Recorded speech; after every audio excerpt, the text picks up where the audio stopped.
March 26 വിശുദ്ധവാരത്തിലെ ചൊവ്വാഴ്ച. യോഹന്നാൻ 13:21 മുതൽ 33 വരെയും 36 മുതൽ 38 വരെയും വാക്യങ്ങൾ. ഇന്നത്തെ സുവിശേഷത്തിലെ പ്രാരംഭ വാക്കുകൾ ഇതാണ്: യേശു വല്ലാതെ അസ്വസ്ഥനായിരുന്നു. തൻ്റെ പ്രിയപ്പെട്ടവരും ഉറ്റ സുഹൃത്തുക്കളുമായ ഒരാൾ ഉടൻ തന്നെ ഒറ്റിക്കൊടുക്കുകയും റോമാക്കാർക്ക് കൈമാറുകയും ചെയ്യുമെന്ന അറിവ് യേശുവിന് സങ്കടവും നിരാശയും വരുത്തി. ശിഷ്യന്മാരിൽ ഒരാൾ തന്നെ ഒറ്റിക്കൊടുക്കുമെന്ന് യേശു പറഞ്ഞപ്പോൾ അവരെല്ലാവരും അമ്പരന്നു. അവർ ഞെട്ടലോടെ പരസ്പരം നോക്കി.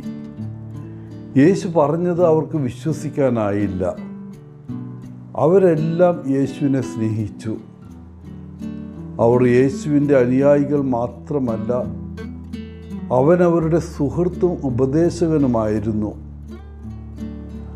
അവരിൽ ആരെങ്കിലും അവനെ ഒറ്റിക്കൊടുക്കുമെന്ന് അവർ കരുതിയില്ല. അവർ പരസ്പരം നോക്കാൻ തുടങ്ങി. അത് പത്രോസായിരിക്കുമോ? എന്നോ? തീർച്ചയായും അല്ല. ഒരുപക്ഷെ ആൻഡ്രൂ, തോമസ്, യൂദാസ്, ഇവരെല്ലാം ഈ യേശുവിനെ അനുഗമിക്കാൻ തങ്ങളുടെ കുടുംബങ്ങളെയും ഉപജീവന മാർഗങ്ങളെയും സുഹൃത്തുക്കളെയും ഉപേക്ഷിച്ചവരാണ്. അവരിൽ ഒരാൾ തന്നെ ഒറ്റിക്കൊടുക്കുമെന്ന് യേശു പറയുന്നത് എന്തുകൊണ്ട്? ഒരു സുഹൃത്ത് അല്ലെങ്കിൽ കുടുംബാംഗം, സഹപ്രവർത്തകൻ അല്ലെങ്കിൽ അയൽക്കാരൻ നിങ്ങളെ എപ്പോഴെങ്കിലും വഞ്ചിച്ചിട്ടുണ്ടോ? വഞ്ചന ഭയാനകമാണ്.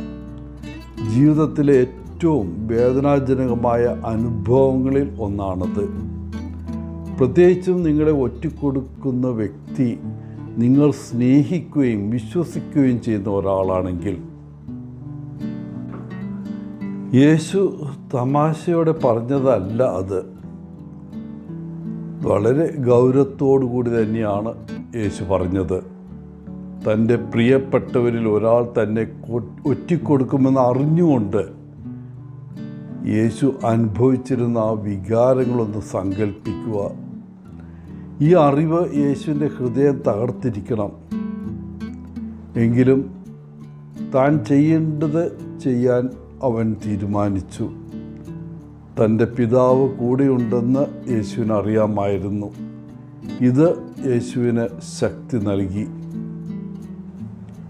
പ്രിയപ്പെട്ടവരെ, നമ്മുടെ ജീവിതത്തിൽ ചിലപ്പോഴൊക്കെ നമ്മൾ സ്നേഹിക്കുന്ന ഒരാളാൽ വേദനിക്കുകയും നിരാശപ്പെടുകയും ഒരുപക്ഷെ ഒറ്റിക്കൊടുക്കപ്പെടുകയും ചെയ്തിട്ടുണ്ട്.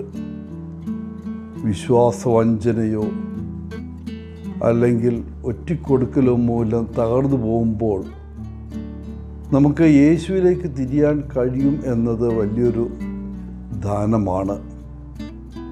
ജീവിതത്തിൽ നാം എന്തനുഭവിച്ചാലും യേശു നമുക്ക് മുമ്പേ അതെല്ലാം അനുഭവിച്ചിട്ടുണ്ട് എന്ന് മനസ്സിലാക്കുക. അവൻ നമ്മെ സ്നേഹിക്കുന്നു. അവൻ നമ്മോടൊപ്പം നടക്കാൻ ആഗ്രഹിക്കുന്നു. എല്ലാവർക്കും നല്ല ഒരു വിശുദ്ധവാരം ആശംസിച്ചുകൊണ്ട് ഒത്തിരി സ്നേഹത്തോടെ പോളച്ചൻ CSSR ഫ്രം കേരള.